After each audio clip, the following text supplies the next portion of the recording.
This is the Roots and All podcast, and I'm your host, Sarah Wilson. Join me as I talk about all aspects of gardening with some of the top horticulturists from around the world. Hello, and welcome to this week's episode, where my guests are Caroline and John Edwards. Over the past few years, Caroline and John have created the most amazing swimming pond in their back garden and have documented their journey on social media, posting videos of year-round swimming adventures and pond life. If you need inspiration to tackle a garden project you've always thought was just a pipe dream, listen in as Caroline and John offer their refreshingly optimistic and can-do approach. A number of years ago, we decided, I got a bit fed up, keep cutting the grass. And I've been sort of researching sort of ponds and pond building and came across this concept of natural swimming pools. And I thought, that sounds like a great idea. Why don't I replace all the grass with a natural swimming pool? And then on a hot summer's day, we can have a little paddle around and a swim, and that'll be lovely. And it saves me cutting the grass every week. That's how it started. I think 5 years later, I probably should have just kept some grass. I think it would have been a lot less effort. Can you just describe the size of it as well, the size of your pool? And does it actually, as it appears in videos, does it actually fill the entirety of your back garden? Yeah, so we've actually got quite a long, thin garden. We're very fortunate, actually. We've got quite a big garden, but it's very long and very thin, and it's also on a hill. So from front to the back of the house is about a one-story drop, which makes life somewhat difficult. And I suppose the garden in length in total is probably a couple of 100 feet.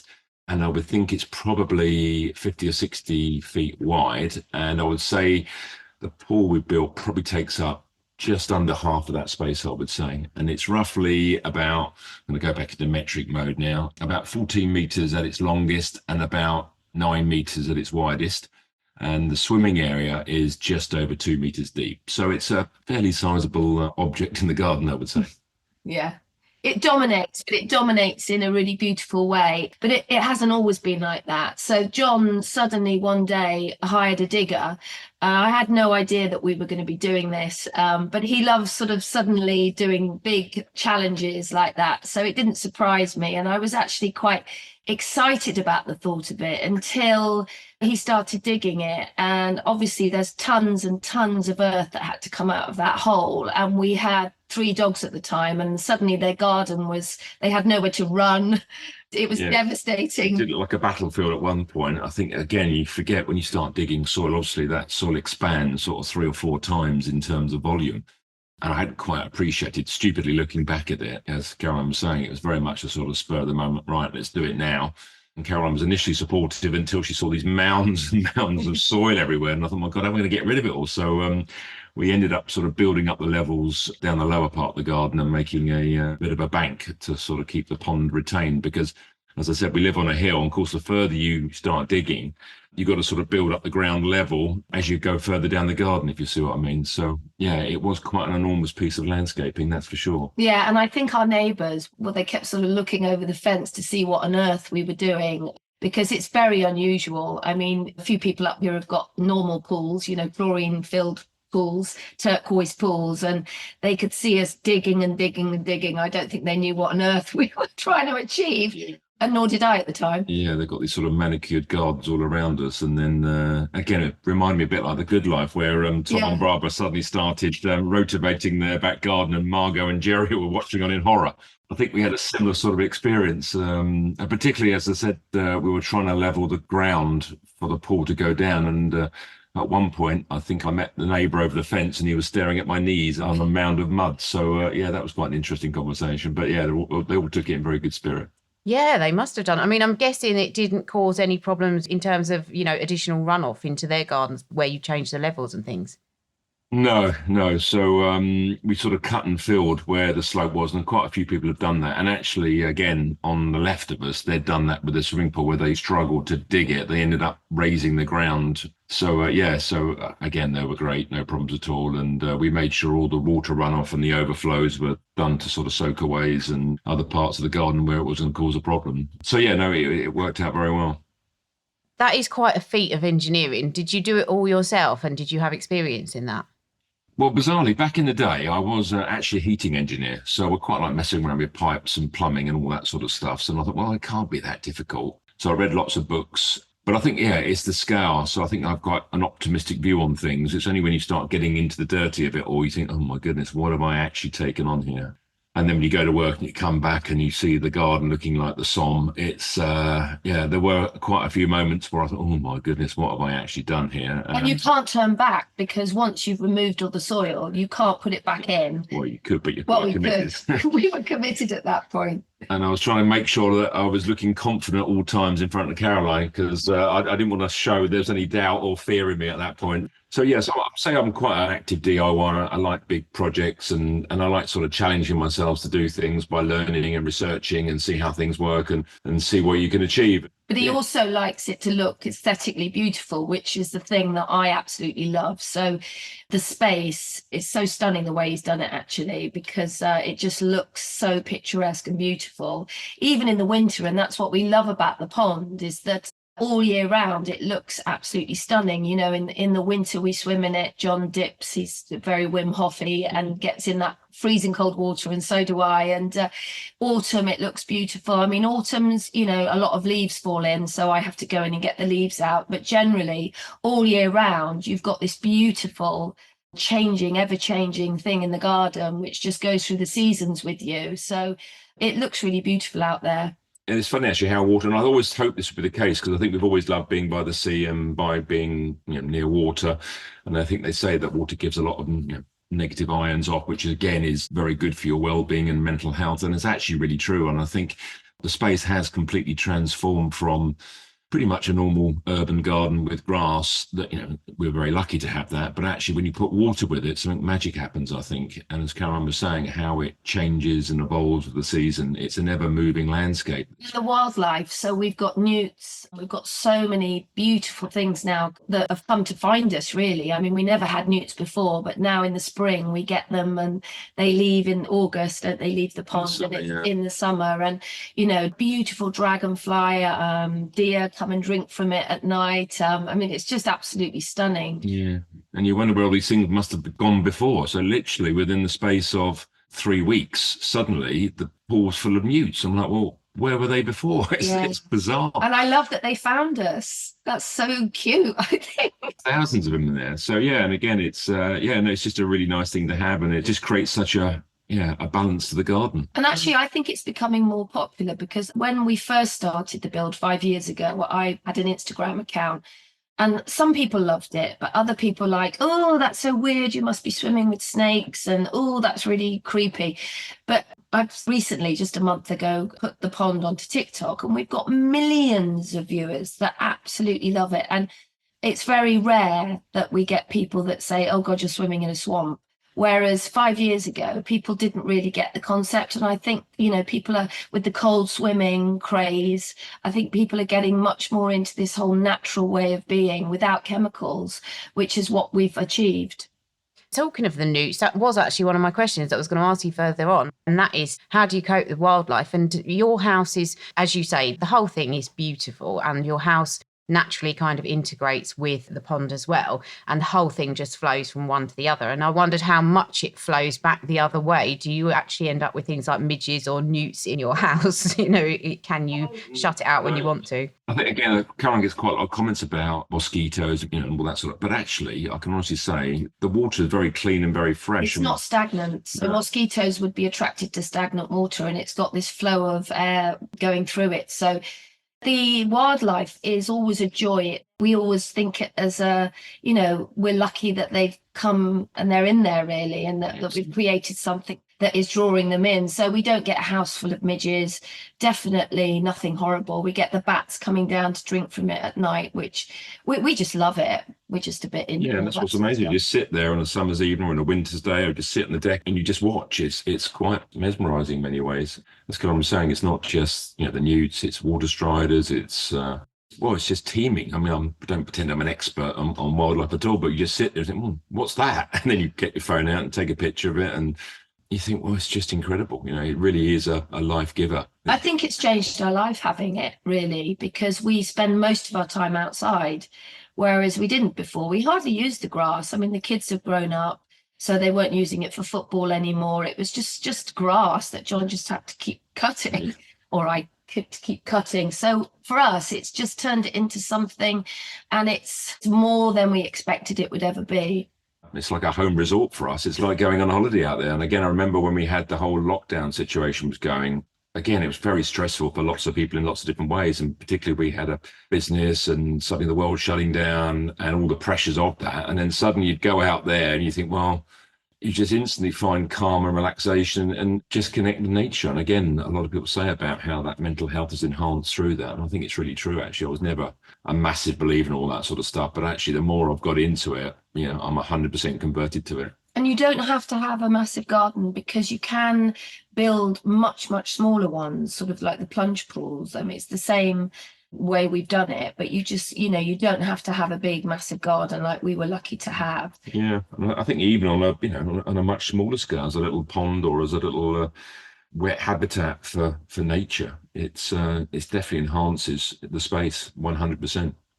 If you were going to do it as a DIY project, is it tricky to get it so that you keep it clean? I mean, I don't know how yours kind of cleans or filters. So the whole concept behind a natural pool is obviously moving away from the chemical process. So typically in a normal swimming pool, you're using a chlorine or some other form of high-powered sterilization. So effectively, you're swimming in a tub of bleach, for want of a better word. So no life can live in there effectively, which makes it, quote, healthier for swimming in. Whereas a natural pool is using nature as its cleansing process. So if you think about how water is cleaned in nature, so obviously as rain falls on the land, it soaks through the ground, through the aquifers, through the rock beds, and then eventually comes back into the rivers and the streams. And obviously as the water passes through that area, the beneficial bacteria break down and clean and enhance that water process. And effectively what a natural pool tries to do is replicate that process by creating a haven for beneficial bacteria to grow, which effectively with the plants clean the water. And the water's crystal clear, so it doesn't work straight away. So when you first build it, that you first put the plants in, and you have to have a lot of plants. First put the plants in, and it's amazing, and you're like, oh god, this is heaven. Then a few months later, it all starts going green, because obviously the plants aren't mature enough to be doing the job they need to do. So it takes a while, that's another part of the wonderment of it, is that it's a slow process, and you have to trust the process, because early days, you'd look out the window and you'd be like, oh God, this is our worst nightmare. It's full of algae. It's horrible. But then one day you will wake up and the plants have matured and it's cleared it. And that is just such a wonderful feeling. Yes, it's that combination of all those natural processes working, and then eventually the pond finds a natural balance whereby the amount of nutrients going in are taken out by the beneficial bacteria and the plants, and that whole cycle continues. It's really powerful when you think, the billions and billions of beneficial bacteria that then habitat in that pond. And these natural bacteria are everywhere, and all you try and do is give them a good home that helps create and grow them.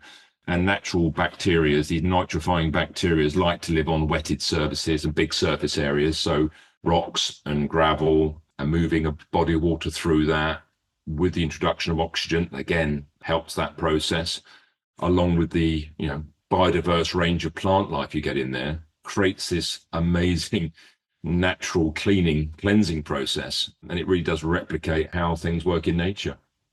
I mean, I think anyone who's seen the pond will agree that it is just stunning. But did you find it tricky to find a balance between plants that were functional and plants that you wanted to work for you on an aesthetic level? Was that a bit of a balancing act? The plants that work are the beautiful ones. Well, it's like everything. It's a combination, actually, of finding the different types. So certain floating type plants do a certain role. Obviously, they help shade the water and prevent, obviously, a lot of the UV light going in there, which, again, can sometimes photosynthesize the algae to grow stronger. So, again, having some cover. Also, that then provides a good cover for insects and wildlife to sort of nest and protect themselves from, and a home for their eggs. That's where the newts stay. So the newts don't swim around in the centre bit in the deep zone either. They stay in the regeneration zone. Yeah. And then the reeds do another job. Again, they're really, really efficient at removing lots of nutrients from the water. And that's where, again, you see them in natural places and in waterworks. Again, it's been used for generations, using reeds and reed beds to filter water. So again, those types of reeds have a massive role to play, but they look stunning, you know. Yes. And again, we try to have a range of heights and depths. So I was trying to create a visual landscape through the space. So we had the higher reeds as a backdrop, intermixed with some lower ones with the floating type plants. And then again, you get the oxygenators as well. And again, that, you know, live in the water, again, that produce, again, a lot more oxygen alongside the oxygen we introduce through an aquarium pump. So they all have a slightly different role. And then trying to do was then use a color combination as well, and seasonally. So some plants come in, actually starting to come now in the springtime, and provide a certain bit of activity in the plants. They then start dropping off as the other ones start growing. And again, I was trying to keep a sort of color scheme going through there just to create some visual interest. So certainly no expert in any of this. It's very much trial and error and what we like. So again, the bedrock to it was trying to find a structure from a technical point of view that cleaned the water, I think, and then intermix that with the architectural features of the shape of the pool and the decking with the colors of the plants, understanding the roles they were trying to apply. And we're still constantly adjusting it now. So again, we've got some water mint in there now, which is nice. You can pick, you know, the mint and actually have that in the tea. It's just been a massive learning curve, I think. And yeah, because obviously we've never done it before. So every step of it, you're learning as you go. And that's been quite nice. Yeah, and we're not gardeners. So again, you know, it's... I have no understanding, or didn't have any understanding, from one plant to the next. So it's funny because I didn't used to like doing the gardening at all, but now there's nothing better in the winter than putting my waders on and getting in and cutting back and clipping everything away in autumn. I absolutely love that because you're sort of pottering around in the water and that feels good. Yeah, and it's funny how it enhances you. It's a very brave decision to take. And I think maybe for some people, if they had gone into it with all the knowledge behind them, they wouldn't have done it, you know. So I think taking the plunge, I agree. Yeah, I think if I'd probably known now what I'd known then, I probably wouldn't have done it either. So it's got to be slightly insane probably to take on some of these projects. But yeah, we are insane. Yeah, well, life's a journey, as they say. And yeah. I mean, did you need planning permission for it? No, you don't. So if you're in a conservation area, you do. But for this, you didn't. So, yeah, no, I think generally it's encouraged natural waters in gardens, particularly I think now, because again, I collect the rainwater from the roof and use that to top up the pool with. And again, what tends to happen now, and I think that's why if you look at the latest building regulations and changes, you know, we're moving to much more of a permanent type of drainage system, whereby back in the day when you get heavy rains, it all rush off straight away, go into drains, and wash all those various different nutrients into the water courses, which have been very bad, whereby if you can hold the water on property, let it percolate naturally, that's much more beneficial for lots of different areas. So by holding that water and topping up the pond, you're then taking pressure off the other stormwater drains, which prevents all that massive runoff, which is very damaging to agriculture and to the water courses. Because it's full of rainwater, it's only rainwater in there. So we had to wait quite a long time for it to fill up. But not too bad because we're in the UK, but it's just, there's no tap in there. No. So literally you don't want to use tap water because, again, you get a lot of chlorine in there. You've got nitrates and all sorts of different things and phosphorus that's in the water supply, which, again, is good at sterilizing our drinking water, but it's not great when you're trying to create an ecosystem that's relying on beneficial bacteria to work with the natures. So as Caroline was saying, we use only rainwater to fill it up with, and that's a very soft, you know, the pH is lovely in there. It feels very neutral, very similar to your skin. It's such a lovely swim. My mum, I don't know if you've seen it on any of our Instagram, but she's 89 and she swims in it regularly. And she actually says it feels so different to her sort of leisure centre where she swims. So she'll come over often and swim in there, and she's swimming around with the lilies, and she says it's exhilarating. And it is, the water feels very, very different to swimming in a swimming pool. Yeah, and that's because the pH is much more in tune with your own skin. You're not relying on harsh chemicals. So it's a very natural thing to be doing. I've got to ask the question, and sometimes you're getting in there and your videos, I'm finding them quite terrifying on your behalf because it looks freezing. I mean, you must have got hardened to this over the time, but does it ever get any easier to plunge into it when it's really cold? You do adapt 100% actually, but yeah, I'm not saying that sometimes I do, you know, is those moments, but actually the more you do it, you do find the body does adapt. It's a psychological thing actually. And I think it's also, you know, I'm a big fan of watching the Wim Hof stuff. And again, it is all very much a mindset. And the breathing is very important because you kind of got focus. into the cold showers as we were building it. So you get your body used to the freezing and you're expecting it. I think it's when you're not expecting something to be quite so cold, and we know it's going to be cold, but that feeling when you get out of the water, it's exhilarating. Oh yeah, you are. It's a legal high, literally. Yeah. You feel amazing. Yeah, it really does. I thoroughly recommend it, actually. And it is a journey because you have to overcome. So you have to set your mind to do things that are uncomfortable. And I think that's really good for us. That's good for our mental health. Because I think, too often our lives are too easy, aren't they, in some ways? So giving your body these natural stressors is actually really healthy. Because I think we're bombarded daily through the internet, our phones, our diet. Our body's then reacting to these things as a stress and doesn't really quite know how to respond to it. But if you give it a natural stress, it's amazing how powerful that is. So I'm a massive convert to it. So obviously you've got your Instagram and you've also got TikTok, which you mentioned. If people wanted to find out more about your journey, where would be the best places to follow you? Is it on those channels? On those channels. We did start a YouTube channel, but we didn't sort of continue with it. It's just easier for me. I mean, I've really loved the creative side of putting the films together. And it's all on there. So Instagram and TikTok, really.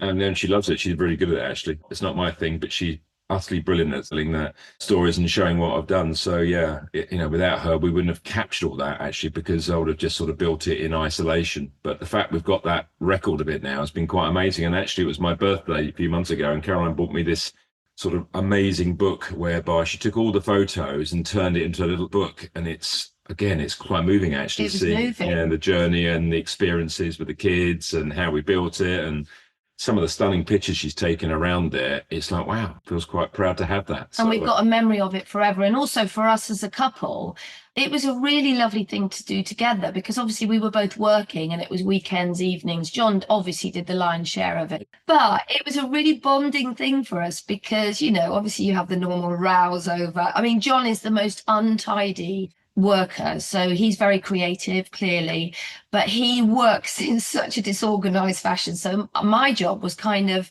going round without moaning or nagging and just picking up all the crap that was being sort of tossed around the house, the garden, and then providing the wine at the end of the day. So really nice. Yeah. Well, I'm glad it worked out well, because I imagine it could have otherwise ended in divorce.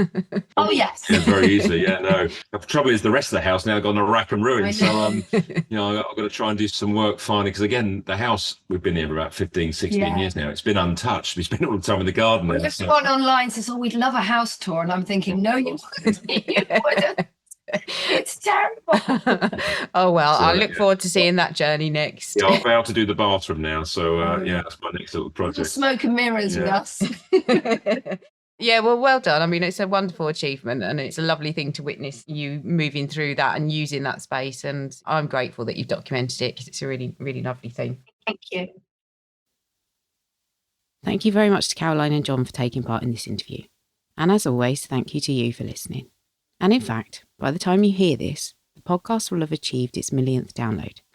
So an especially big thank you for supporting, sharing and listening to the podcast. And thank you to all the guests who've shared their knowledge and passion so freely. The million download figure doesn't mean much in real terms, but personally, to think the podcast started as the seed of an idea, a microphone and a recording device, and to be honest, it hasn't changed much since then, it just shows what can be achieved with not much at all. So please take inspiration from the giant pond makers and the million downloads and go forth and create if it's something you desire. You can download or listen to the podcast direct from the website rootsandall.co.uk. Please also check out my Patreon, where you can make a one-off donation or take out a monthly subscription to help support the podcast. Because if you enjoy the show, please help it continue. I also have a GoFundMe where you can make a one-off donation. Even a one-off donation of £1 helps, and I'll be really grateful for your support. So please go to Patreon or GoFundMe and search for Roots and All Podcast.